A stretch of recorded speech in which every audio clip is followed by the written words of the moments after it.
Good morning student, कैसे हो। आज अपन जो अपना टॉपिक चल रहा था सेट, उसका लास्ट एक्सरसाइज पढ़ेंगे। उसके बाद जो मिसलेनियस है, विविध प्रश्न वाली है, उसको तो आपको खुद को करना है, क्योंकि वो जो पीछे जितने भी अपन ने टॉपिक पढ़े उससे रिलेटेड क्वेश्चन उसमें दिए जाएंगे। तो बात करते हैं आज अपन सम्मिलन और सर्वनिष्ठ पर आधारित प्रश्न, यानी यूनियन। सम्मिलन किसको कहा था? यूनियन। और सर्वनिष्ठ किसको कहा था? इंटरसेक्शन को। तो उस पर आधारित प्रश्न अपन उनकी चर्चा करेंगे। तो उसमें कुछ फॉर्मूले अपने पास, जैसे एन ए यूनियन बी का फॉर्मूला लिख लो। एक तो N A union B equals to होता है N A plus N B minus N A intersection B, यानी ए यूनियन बी में अवयवों की संख्या। तो ए में अवयवों की संख्या प्लस बी में अवयवों की संख्या माइनस ए इंटरसेक्शन बी में अवयवों की संख्या। यानी मैं वेन डायग्राम से आपको दिखाऊं तो आपको देखोगे कि ए यूनियन बी में अवयवों की संख्या निकाल रहा हूं मैं। ये ए है, ये बी है। तो ए यूनियन बी कौन सा पार्ट होता है स्टूडेंट? ये अंदर अंदर का पूरा होता है। तो इसमें अवयव निकालने हो तो पहले ए में अवयवों की संख्या ये ले लो पूरा, फिर बी में अवयवों की संख्या ये ले लो, फिर इसमें से बीच वाला ये कॉमन पार्ट होता है, ये वाला ए इंटरसेक्शन बी, क्योंकि ये दो बार इंक्लूड हो गया। जब ए के अवयव लिए तभी ये इंक्लूड हो गए, जब बी के अवयव लिए तभी ये शामिल हो गए। तो एक बार इसमें से हटा दूंगा तो अपने पास अंदर अंदर के अवयव प्राप्त हो जाएंगे। उसके बाद मैं एक फॉर्मूला लिखूं कि यूनियन की जगह इंटरसेक्शन में पूछ ले। इंटरसेक्शन में अवयवों की संख्या, तो ये तो इधर आ जाएगा, ये उधर चला जाएगा। तो N A plus N B और minus N A union B हो जाएगा। यानी इंटरसेक्शन ज्ञात करो तो इधर यूनियन आ जाएगा, और जब यूनियन ज्ञात करोगे तो इधर इंटरसेक्शन प्राप्त हो जाएगा। उसके बाद बात करूं मैं, जैसे आपको ये कहते कि तीन अवयव हो, N A union B union C, तब इसका फॉर्मूला होगा N A plus N B plus N C minus N A intersection B minus N B intersection C minus N C intersection A, और लास्ट में plus N A intersection B intersection सी।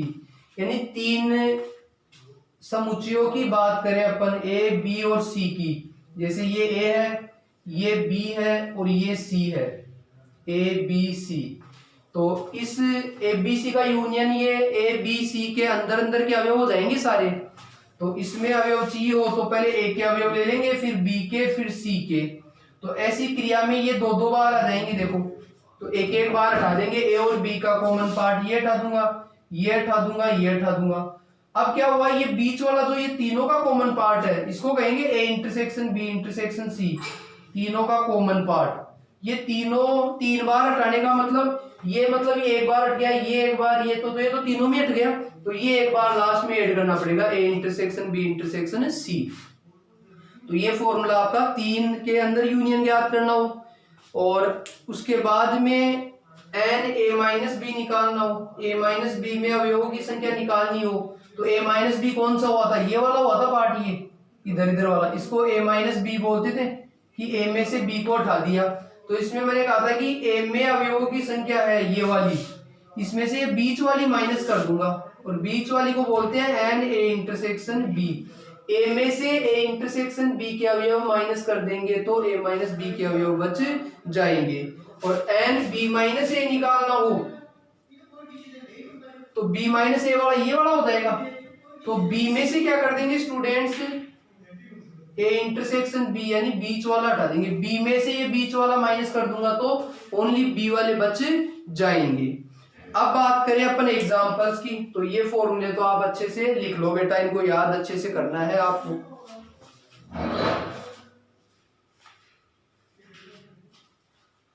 अब example की बात करता हूं। Example number पहला आपकी book में क्या दिखाई दे रहा है? देखो, देखिए पहला है, यदि अक्ष तथा वाई दो ऐसे समुच्चय हैं कि अक्ष यूनियन वाई में 50 अवयव है। देखो, अक्ष यूनियन वाई में अवयवों की संख्या 50, ऐसे लिख देंगे, और अक्ष में 28 अवयव है, यानी एन अक्ष 28 है। उसके बाद y में 32 अवयव है, एन वाई यानी y में अवयवों की संख्या 32 दे रखी है। तो अपने को अक्स इंटरसेक्शन y में अवयवों की संख्या ज्ञात करनी है। अक्स इंटरसेक्शन y में अवयवों की संख्या ज्ञात करनी है।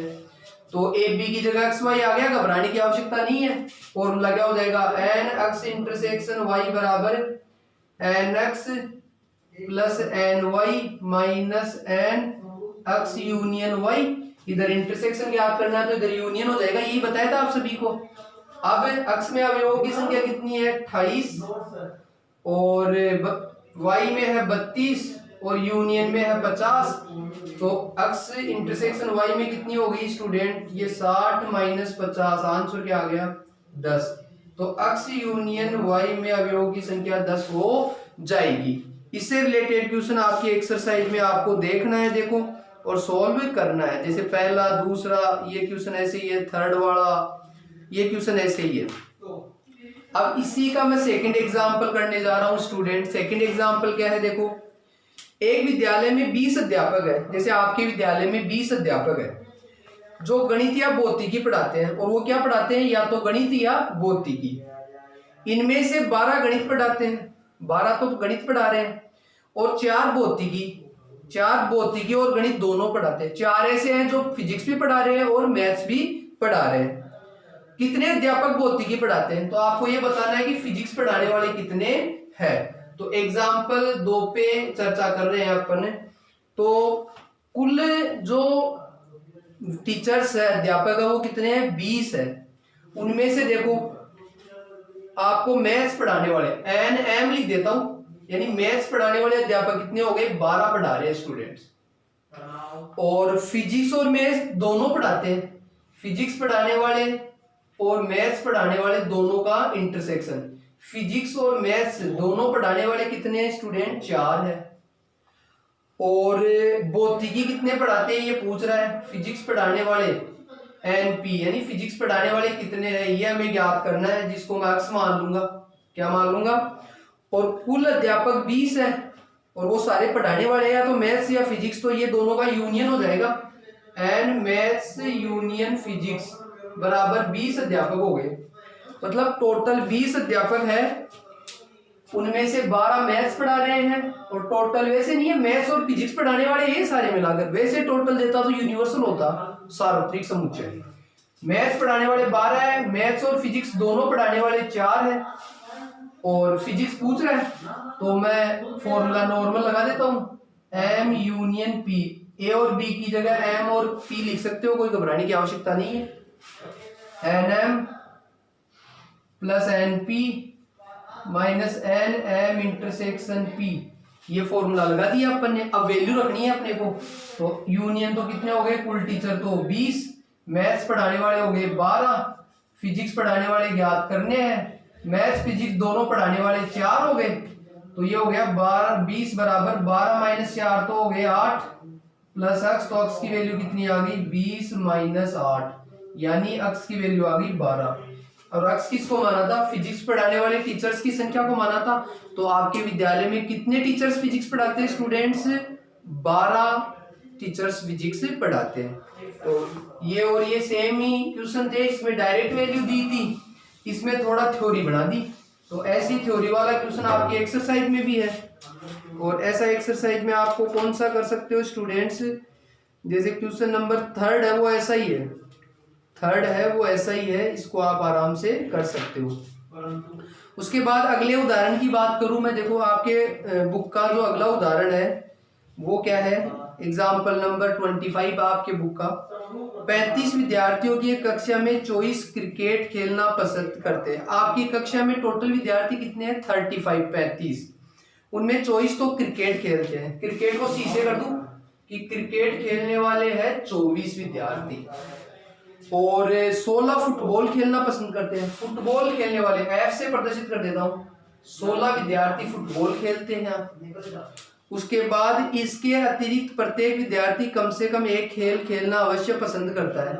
और ये जो टोटल 35 विद्यार्थी है ना, वो सारे ऐसे विद्यार्थी है वो कोई ना कोई खेल खेल रहे हैं, मतलब वो यूनियन को प्रदर्शित करेंगे। ये बात नहीं लिखता तो वो यूनिवर्सल को प्रदर्शित करते हैं। तो यानी फुटबॉल और क्रिकेट खेलने वाले टोटल विद्यार्थी कितने हो गए, जो टोटल विद्यार्थी दे रखे थे वो 35 विद्यार्थी दे रखे थे अपने को।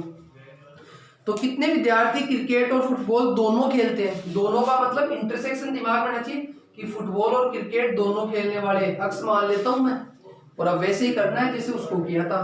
तो फॉर्मूला लगा दो, एन इंटरसेक्शन याद करना तो एफ इंटरसेक्शन सी यानी फुटबॉल और क्रिकेट, तो N F plus N C minus F intersection C, sorry intersection तो पूछ रहा है, इधर यूनियन आएगा फॉर्मूला में, तो रख दो।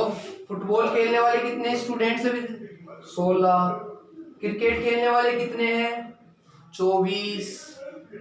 और फुटबॉल और क्रिकेट सारे खेलने वाले कितने हैं, 35। तो फुटबॉल और क्रिकेट दोनों खेलने वाले प्राप्त हो जाएंगे। अब कितने हो जाएंगे, 16 में जोड़ो 40 तो ये हो गए, 40 में 35 माइनस कर दो, यानी 5 विद्यार्थी ऐसे हैं जो फुटबॉल और क्रिकेट दोनों खेलते हैं, यानी ये 5 विद्यार्थी फुटबॉल टीम में भी होंगे और ये 5 विद्यार्थी क्रिकेट टीम में भी होंगे। और अब अगला जो एग्जाम्पल है आपकी बुक का वो है, अब ऐसे ये थ्योरी वाले क्वेश्चन जो आपके एक्सरसाइज में है वो साथ की साथ आप प्रैक्टिस करोगे, ताकि उससे आपको ये पता लगे कि आप भी क्वेश्चन कर पा रहे हो या नहीं कर पा रहे हो। अगला क्वेश्चन मैं पढ़ रहा हूं, किसी स्कूल के 400 विद्यार्थियों के सर्वेक्षण में, कोई स्कूल के अंदर कुल विद्यार्थी कितने हैं, 400 विद्यार्थी है, उनका सर्वेक्षण किया गया तो क्या पाया गया, सर्वेक्षण में 100 विद्यार्थी सेब का रस, 150 विद्यार्थी संतरे का रस तथा 75 विद्यार्थी सेब और संतरे दोनों का रस पीने वाले पाए जाते हैं। हाँ, तो रस का नाम लेकर पानी ना आ जाए, मुंह में ध्यान रखना। तो सबसे पहले 100 विद्यार्थी तो सेब का रस यानी एप्पल का जूस पीने वाले हैं 100 विद्यार्थी। उसके बाद में 150 विद्यार्थी संतरे का, संतरा किसको बोलते हैं, ऑरेंज को, तो ऑरेंज पीने वाले विद्यार्थी, ऑरेंज का रस पीने वाले विद्यार्थी है 150। और 75 विद्यार्थी सेब और संतरे दोनों का रस पसंद करते हैं, कितने, 75, यानी एप्पल और ऑरेंज दोनों का मतलब इंटरसेक्शन, 75 विद्यार्थी ऐसे हैं एप्पल और ऑरेंज दोनों का जूस पीते हैं। तो ज्ञात कीजिए कितने विद्यार्थी न सेब का रस पीते हैं न संतरे का। अब ऐसे विद्यार्थी बताने हैं जो न तो एप्पल का जूस पीते हैं न ऑरेंज का जूस पीते हैं, मतलब टोटल विद्यार्थी 400 है, और ये 400 विद्यार्थी क्या है, सारे जूस पीने वाले नहीं है, कुछ ऐसे भी है जो जूस नहीं पीते हैं। तो ऐसे विद्यार्थी आ गया तो यहाँ यूनिवर्सल को प्रदर्शित करेगा, ये यूनिवर्सल यानी टोटल। अब यहाँ यूनियन को प्रदर्शित क्यों नहीं कर रहा है, यदि सारे विद्यार्थी 400 के 400 कुछ ना कुछ जूस पीते, चाहे एप्पल का पियो चाहे ऑरेंज का पियो, पीने वाले होते तो वो ए और बी के सर्किल के अंदर आते हैं, नहीं पीने वाले तो सर्किल के बाहर भी आएंगे। वेन डायग्राम बता रहा हूँ आपको, इसलिए यूनिवर्सल को प्रदर्शित करते हैं। अब ये बताना है, जैसे यूनिवर्सल, जैसे वेन डायग्राम से देखूं मैं इसको, तो कैसे देखूंगा स्टूडेंट्स, कि जैसे मान लो ये तो एप्पल पीने वाले हैं, एप्पल का जूस पीने वाले, ये ऑरेंज का जूस पीने वाले, और बाहर जो बच गए वो नहीं पीने वाले। तो ये बाहर वाले मेरे को ज्ञात करने हैं कि कितने विद्यार्थी न एप्पल का जूस पीते हैं न ऑरेंज का जूस पीते हैं। तो इस बाहर वाले को अपन डायरेक्ट दिमाग में रखना है कि ए यूनियन बी का होल डेज बोलते हैं, क्योंकि अंदर वाला ए यूनियन बी होता है, बताया भी था। तो ए यूनियन बी को उठा दूंगा तो बाहर वाला बच जाएगा कि नहीं बच जाएगा। तो आपको क्या करना है, ए यूनियन बी निकाल कर और पूरे यूनिवर्सल में माइनस कर देना है, क्योंकि इसका फॉर्मूला होगा कि यूनिवर्सल में से क्या निकाल दूंगा, ए यूनियन बी को माइनस कर दूंगा। आपको पता है किसी का भी डेस निकालना होता था तो यूनिवर्सल में से माइनस कर देते थे। तो यूनिवर्सल का मतलब पूरे अवयवों में से ए यूनियन बी यानी ए यूनियन बी वाला कर दूंगा। अब ए बी की जगह यहाँ क्या है, ए और ओ कर देना, ये ध्यान रखना, ए और ओ, और एप्पल और ऑरेंज, ये बन जाएगा फॉर्मूला। तो अब रख दो, पहले तो ए यूनियन बी निकाल लो इन तीनों से, एन ए यूनियन ओ यानी एप्पल और ऑरेंज का जूस पीने वाले कितने हो गए स्टूडेंट्स, तो N A plus N O minus N A intersection O. Apple का जूस पीने वाले 100 है, ऑरेंज का जूस पीने वाले 150 है, और दोनों का जूस पीने वाले 75 है। तो ये आ गया 250 माइनस 75 कितना हो जाएगा स्टूडेंट्स, 175 हो गया क्या। तो जूस पीने वाले तो 175 है, इतने तो जूस पीते हैं। 400 में से 175 जूस पीते हैं, यानी बाकी जूस नहीं पीते हैं। तो अब इसका नहीं पीने वाले आ जाएगा, ए यूनियन ओ का डेस यानी नहीं पीने वाले।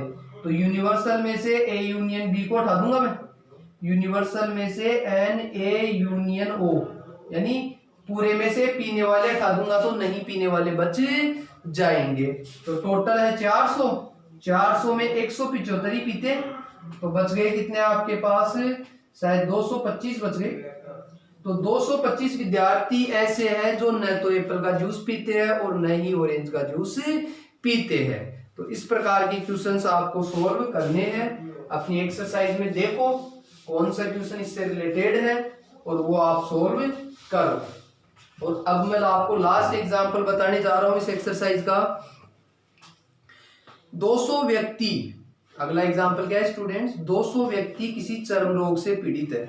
200 व्यक्ति ऐसे हैं जो स्किन एलर्जी चर्म रोग होता है ना उससे ग्रसित है।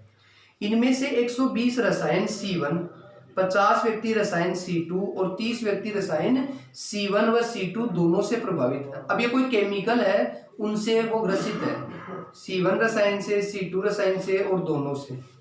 तो ऐसे व्यक्तियों की संख्या ज्ञात करो जो प्रभावित हुए थे रसायन C1 से किंतु रसायन C2 से नहीं हुई है, ये बताने हैं।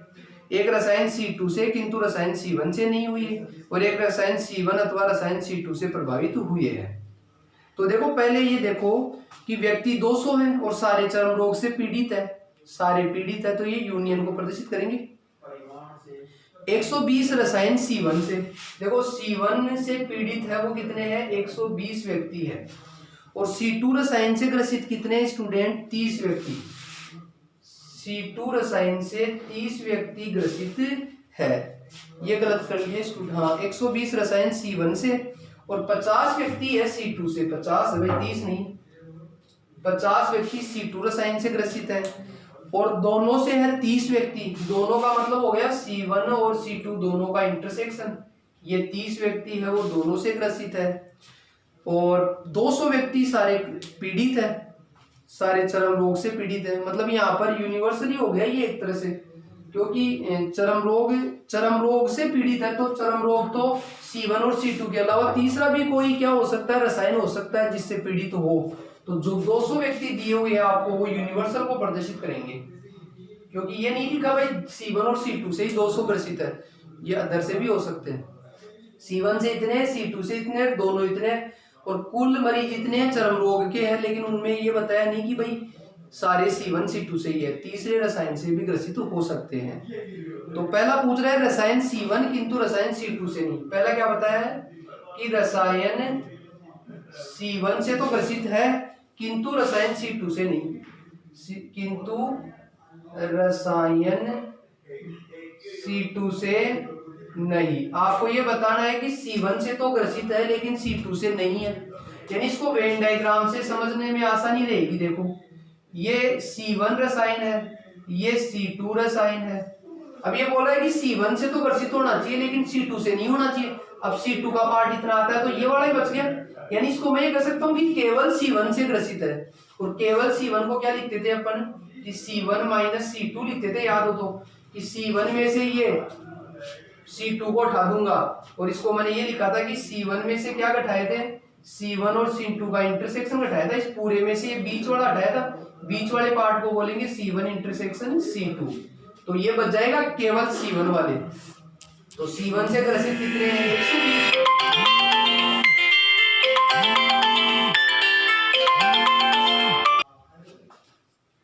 तो C1 से तो अपने पास 120 ग्रसित है और दोनों से ग्रसित है 30, तो केवल C1 से कितने हो गए बेटा, 90 ऐसे है जो केवल C1 से ग्रसित है, C2 से ग्रसित नहीं है।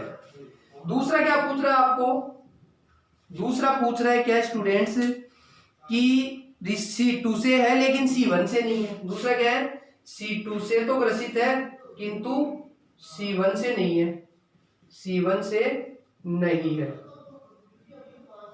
तो देखना इधर भाई C2 से ग्रसित और C1 से नहीं हो तो इधर वाला पार्ट पूछ रहा है, तो इसको बोलेंगे क्या C2 माइनस C1, कि C2 में से घटा दूंगा किसको, कॉमन वाला C1 इंटरसेक्शन C2 घटा दूंगा पूरे में से ये घटा दूंगा तो केवल C2 का बच जाएगा आपके पास। तो देख लो C2 से तो ग्रसित है 50 और कॉमन है 30, घटाओगे तो कितने बच गए 20। तो 20 व्यक्ति ऐसे हैं वो C2 से ही ग्रसित है, C1 से ग्रसित नहीं है। तीसरा पूछ रहा है C1 अथवा C2 से प्रभावित है, अथवा भाई C1 अथवा C2 से, अथवा का मतलब या लगाते हैं अपन और या का मतलब होता है यूनियन। क्या होता है, यानी आपको तीसरे में पूछ रहा है कि C1 और C2 का यूनियन पूछ रहा है। C1 अथवा C2 से ग्रसित है मतलब या तो C1 से ग्रसित है या C2 से ग्रसित है। तो इसका फॉर्मूला जानते ही हो सभी, क्या होता है NC1 plus NC2 minus NC1 intersection C2, यही होता था Na plus NB minus Na intersection B। तो C1 से ग्रसित कितने हैं अपने पास 120, C2 से ग्रसित है 50 और दोनों से ग्रसित है 30। तो ये माइनस कर दो, अब देख लो 140 आ गई क्या बेटा। तो 140 व्यक्ति ऐसे हैं वो C1 अथवा C2 से ग्रसित है। तो ऐसे क्वेश्चंस आपको करने हैं, कहीं दिक्कत आए तो वेन डायग्राम बना के समझ लेना है और अपनी एक्सरसाइज 1.6 से ये पूरी आपको करनी है। कोई भी दिक्कत आए तो मेरे को डाउट्स भेजने हैं। Okay students, thank you.